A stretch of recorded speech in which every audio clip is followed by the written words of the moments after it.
I want to make something abundantly clear. I have never been the favorite child in my family. This isn't some exaggeration or a false belief that I've concocted in my mind. It's something that has been a very real and prominent aspect of my life growing up. My parents never hid the fact that my younger brother's life held more value to them than mine. For context, my mother became pregnant with my brother just a year after I was born. While it wasn't a pregnancy they had planned in any way, my parents were still overjoyed at the idea of expanding their family. However, what started as excitement quickly transformed into anxiety when the doctors ran some tests and discovered the possibility of serious health issues with the baby. These weren't just some minor concerns, but significant enough that my parents were faced with the heartbreaking decision of whether or not to terminate the pregnancy. It was a difficult time for them, but they ultimately chose to continue with the pregnancy, fully aware of the challenges that might lie ahead. When my brother Jackson was born, their fears were realized. He had some significant heart defects that required immediate attention. My parents were devastated.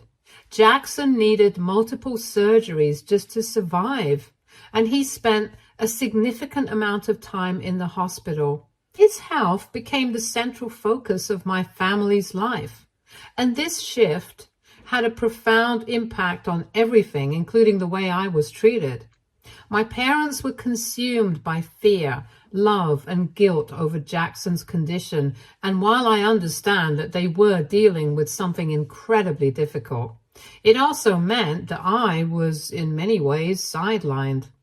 During the time my brother was in the hospital, I ended up staying with my grandparents because my parents were simply too preoccupied with Jackson's medical needs. They rarely visited me during this period.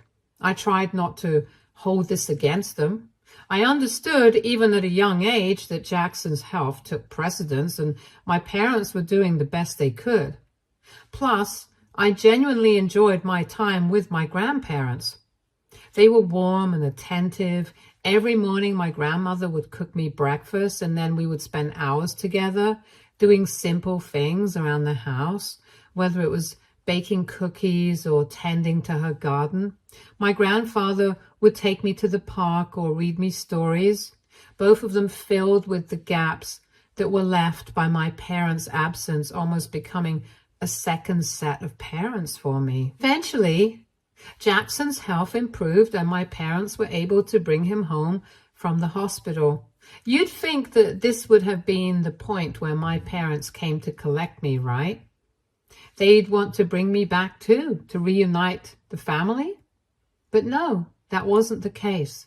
My mom, still overwhelmed by the stress of Jackson's recovery and the sheer exhaustion of managing a sick child, decided that she wasn't ready to take on the responsibility of 2 kids. She told my grandparents they would need to keep caring for me for a little longer. My dad, busy with work and trying to juggle the financial burden of Jackson's medical bills, didn't offer much help either. My grandparents, who truly loved having me around, didn't protest much. They were more than happy to keep me with them, and while I did feel a pang of sadness knowing that I wasn't going back home, I wasn't completely devastated. I was still in a place where I felt loved, and that comforted me. I think the real trouble began when years went by and my parents still didn't show any inclination to bring me back home. What was supposed to be a temporary arrangement had stretched out indefinitely. I would only get to see them every other weekend, and even that wasn't guaranteed. Sometimes my dad was too busy with work, and other times they simply didn't make the effort to come and see me. It became the norm that my grandparents were my primary caregivers, and my parents became something like visitors in my life rather than actual parents. When I started going to school, it was my grandparents who took care of everything. They would drop me off in the morning and pick me up in the afternoon. They were there from the time I woke up until they tucked me into bed. They made sure I had my school supplies, helped with my homework, and ensured I was healthy. My parents, on the other hand, never checked in with me. It didn't matter to them whether I went to school every day or even how I was doing academically. If I got sick, it was my grandparents who looked after me. It was as if my parents had completely handed over their responsibilities to them. When they did come to visit me, their conversations revolved solely around Jackson. They would go on and on to my grandparents about how wonderful Jackson was as a son, how brave he was for recovering from his surgeries, and how much progress he was making. I don't think they ever once asked my grandparents about me, how I was doing, what was going on in my life, or how I was feeling.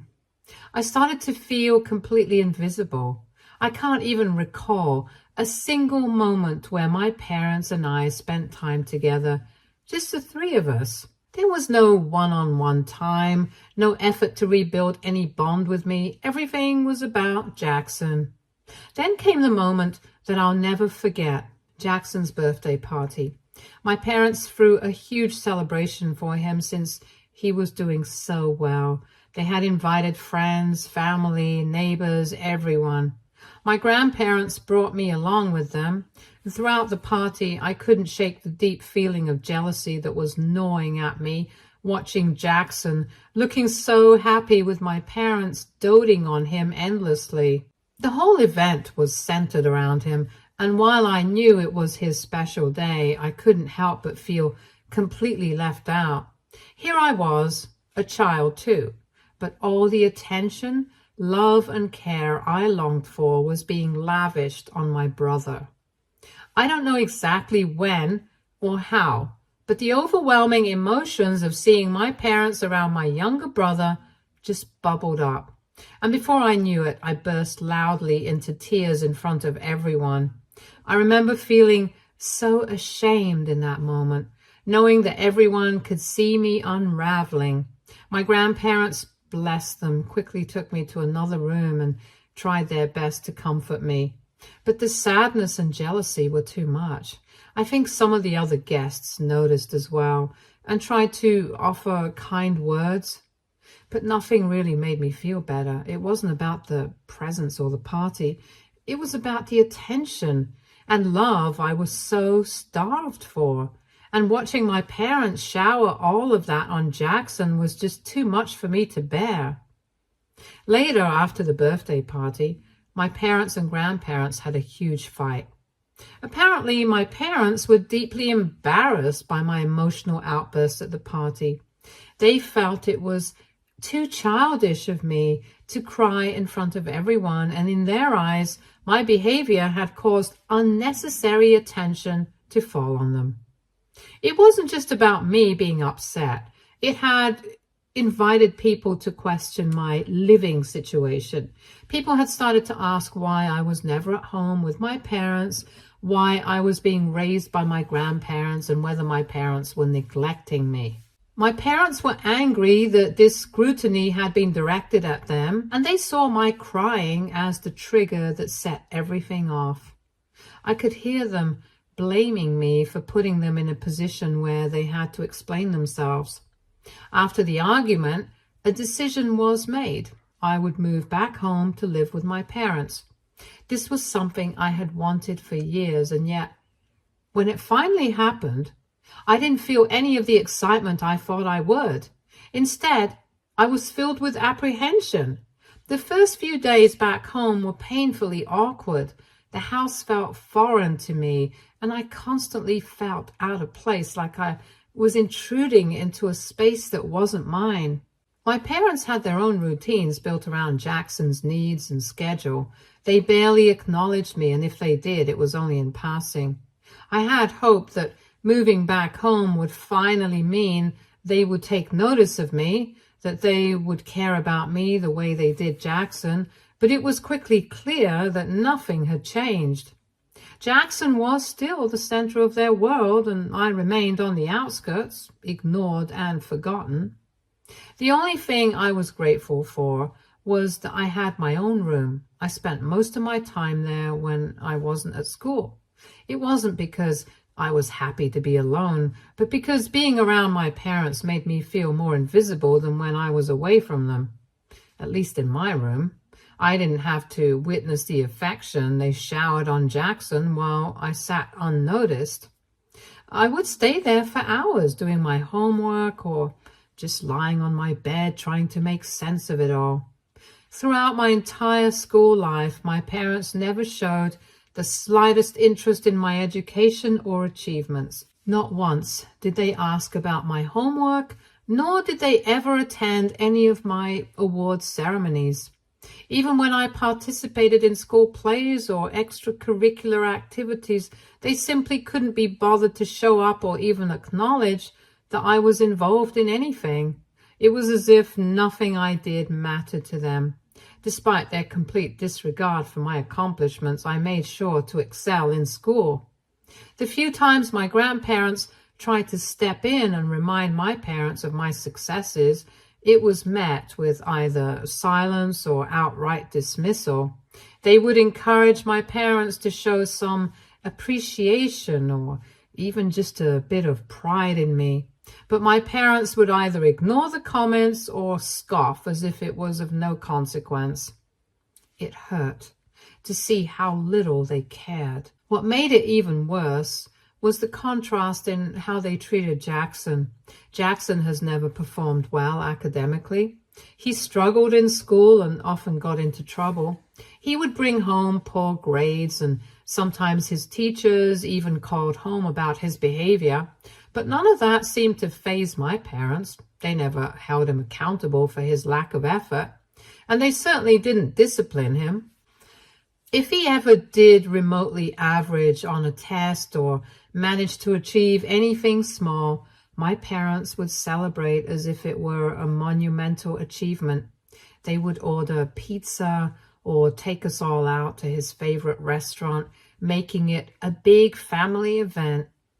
When I finally graduated high school and got accepted into college, I was fortunate enough to earn a partial scholarship.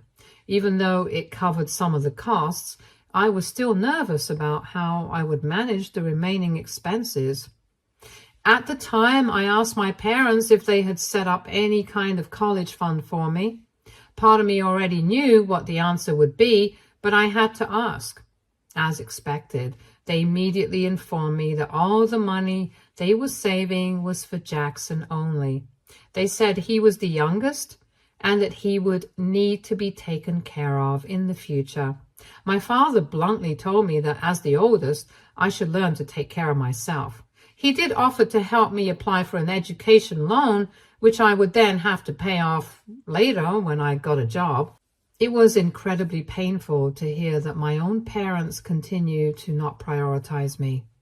While other parents are generally excited and proud to help their children start their journey into adulthood, mine were basically telling me I was on my own. Thankfully, my grandparents had seen this coming long before I did, and they had been quietly planning for my future. They had set up a trust fund for me in secret years ago. When they finally revealed this to me and told me how I never had to worry about college, I was in complete shock. I couldn't believe that someone had actually cared enough to do something like this for me. I cried tears of joy because for the first time I felt truly supported. It felt surreal. No one had ever gone out of their way to look out for me in this way. And here were my grandparents, who not only saw my potential, but had taken steps to ensure I could go to college without having to worry about the financial burden. But when my parents found out about the trust fund that my grandparents had set up for me, they didn't share in my joy or relief. Instead of being happy for me, they immediately turned the conversation towards Jackson. Their first response was to ask my grandparents if they had also set up a trust fund for him. My grandfather calmly pointed out that they had decided to take care of me specifically because my parents had always prioritized Jackson, and they had seen for years how I had been overlooked, and they wanted to make sure I had the chance to succeed without being held back. Of course, this did not sit well with my parents. They saw it as unfair, and they immediately started a heated argument with my grandparents about how both grandchildren should be treated equally. They accused my grandparents of playing favorites and insisted that Jackson deserved their money too, simply because he was the youngest in the family. They couldn't accept that my grandparents had chosen to help me because they recognized how neglected I had been all these years. It was like my parents were blind to the fact that they had already spent Jackson's entire life treating him like the center of the universe. Despite the pressure and accusations, my grandparents stood their ground. They didn't back down or let my parents manipulate the situation. They explained that this wasn't about favoritism. It was about ensuring that I had the same opportunities Jackson was already being given by my parents. My grandparents had made their decision out of love and fairness because they knew that I hadn't been given the same attention and support that Jackson had always received. Seeing that they couldn't sway my grandparents, my parents then turned their efforts towards me. They tried to guilt me into sharing some of the trust funds with them, insisting that I should invest in Jackson's future when it came time for him to go to college. They framed it as if I was being selfish by keeping the money for myself, even though it wasn't my money to give away. It was my grandparents' gift to me. I refused. I told them that it wasn't my responsibility to provide for Jackson's education, especially when they had already made it clear that their financial priorities were always with him. My parents were furious with my decision, but there was nothing they could do. For once, they didn't have the upper hand. I wasn't going to give away what had been given to me out of love and care, just because they thought Jackson deserved everything. It was a painful moment, realizing that even in this, my parents couldn't be happy for me. But it was also empowering because I finally understood that I had to stand up for myself, even if it meant going against my parents. As a result, after I left for college, my relationship with my parents became virtually non-existent. They stopped pretty much all communication with me as they continued to believe what I did was selfish towards my brother. Jackson and I had also never been close. He was comfortable being the favored child, and with me out of the house, he didn't have to compete for our parents' attention. He never once called me to check in or visited me during my time in college, which wasn't surprising, but still hurt. The only people who truly cared and remained in my life were my grandparents. They were my emotional support, the ones who always checked in on me, encouraging me and making sure I didn't feel entirely abandoned. But then, during my third year of college, my world was turned upside down. My grandfather passed away unexpectedly after suffering a heart attack in his sleep. His death shattered me. It was, without a doubt, the darkest time of my life. I stayed with my grandmother for several days as we both grieved together. It was an unimaginable loss for the two of us. My grandfather had been a father figure to me in every way that mattered, and losing him left a gaping hole in my heart. During this painful time, something unexpected happened. I reconnected with my parents and Jackson. All of us were shaken by my grandfather's death, and for the first time in years, we found ourselves bonding over shared grief. Even though I had so many unresolved feelings towards my parents, there was something about the situation that brought us a little closer. It felt like, for a brief moment, the walls between us had come down.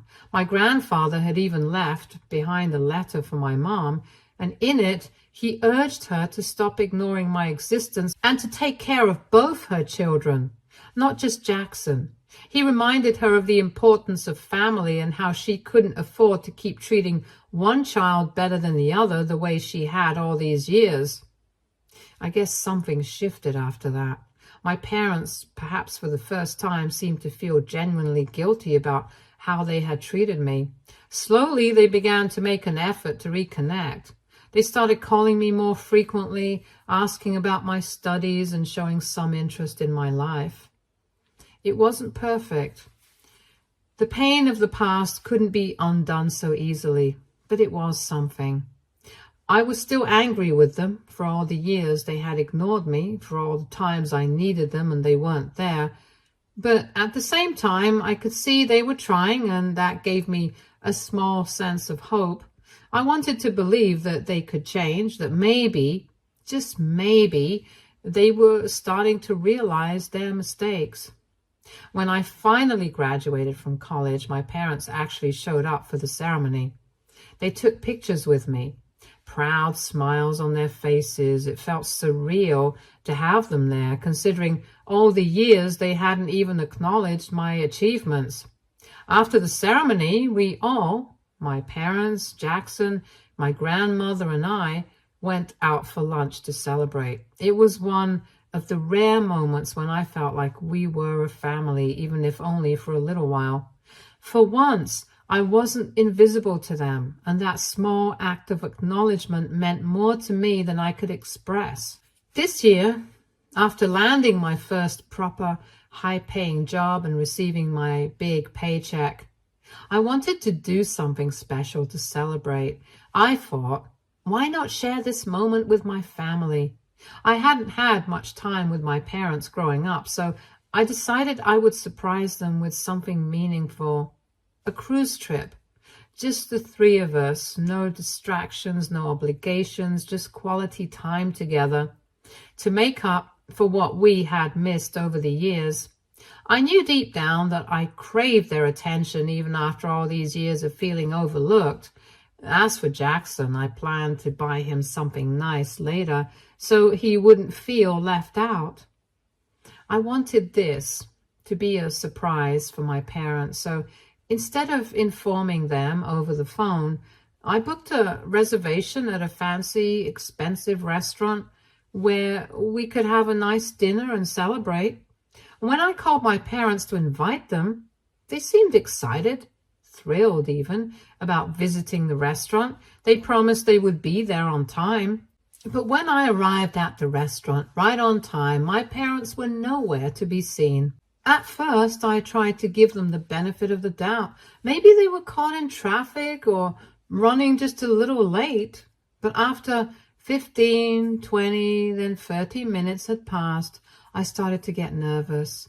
I called them multiple times, and it wasn't until the fifth call that they finally answered. My dad casually mentioned that they were finishing up some last-minute errands as if it was no big deal, and that they would be reaching the restaurant soon. Annoyed, but still hopeful, I stayed at the table waiting for them to arrive. The server kept coming by, asking if the rest of my party had arrived, and I felt more embarrassed with each passing minute. I didn't want to look like someone who had been stood up at a nice restaurant. So eventually I ordered food for myself, as I was hungry. I finished my meal, still sitting alone, staring at the empty seats across from me. My calls to my parents went unanswered after that. An hour passed, and then nearly 2 hours. Finally, after my 15th try, my dad picked up the phone. He started apologizing, but I was beyond frustrated at this point. I started yelling at him about what they had been doing all this time and why they couldn't have just told me if they weren't going to make it.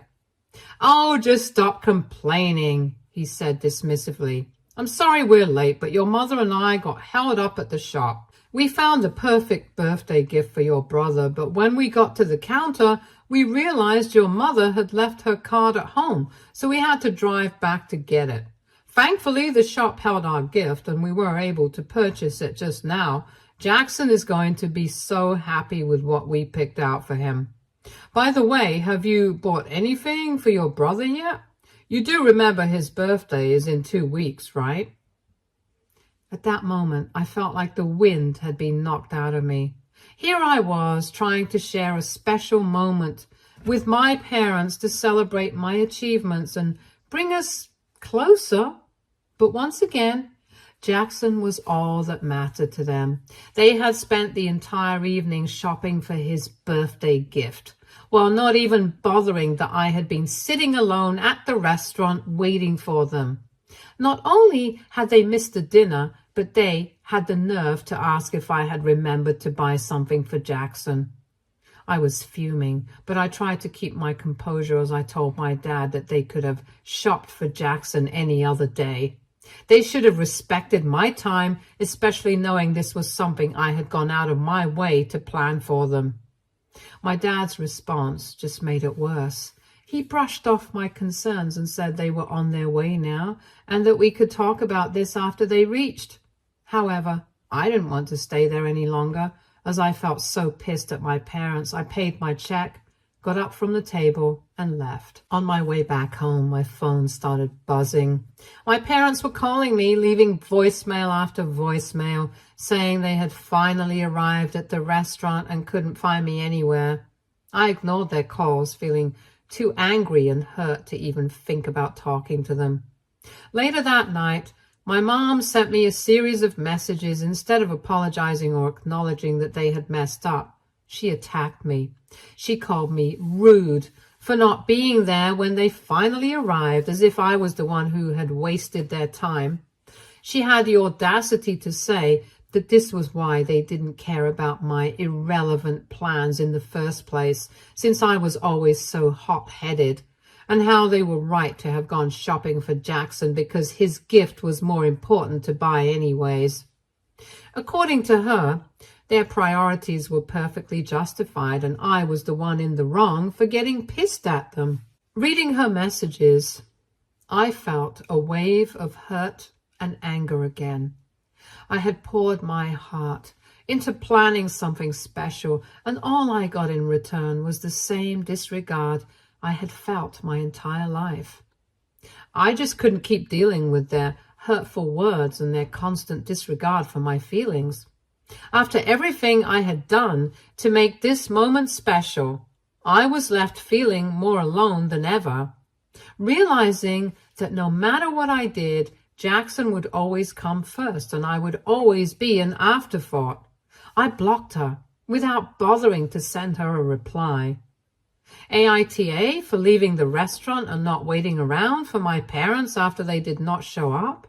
Update 1. The reason I bought the cruise tickets in the first place was because my parents had been showing some significant changes in their behavior after my grandpa's death. I thought they finally saw me as a human being and as their child, but I guess I was wrong again.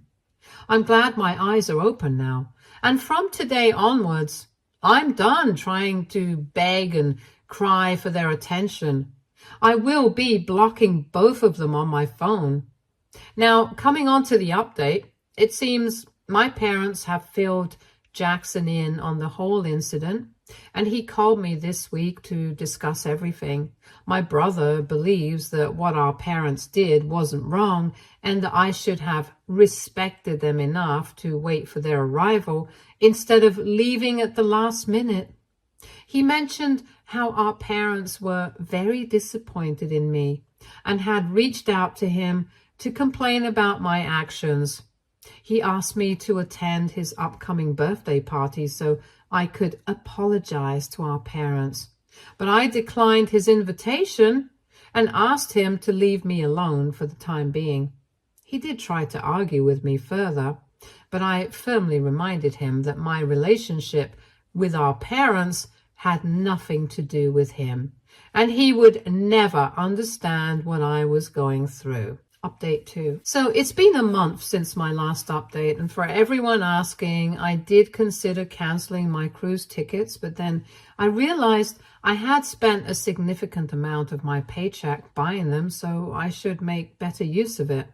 Hence, I decided to take my best friend and my grandma with me on the trip instead of my parents. Suffice it to say, the three of us had a wonderful time, and I pretty much forgot about all the drama with my parents. This trip was a well-deserved break for all of us. However, after the trip, when I posted a few pictures from our cruise, I started receiving messages from my dad on Facebook calling me selfish and ungrateful for taking Grandma on the trip and not inviting them either. I had forgotten to block my parents from Facebook since I thought they hardly ever used it. The audacity of my dad to even expect me to take him after everything he and Mom had put me through. He also told me how sad Mom is after I had blocked her and how he wishes for me to just go to therapy and get over my childish behavior so I can stop punishing them for the rest of my life. Update 3. Hi everyone, it's been 4 months since my last update and I am doing fine. I have blocked both my parents and also Jackson. I will admit that since cutting them off, my life feels much more peaceful. I have come to accept the fact that sometimes family isn't what you're born into, but what you choose. Surrounding myself with supportive friends and loved ones has made all the difference.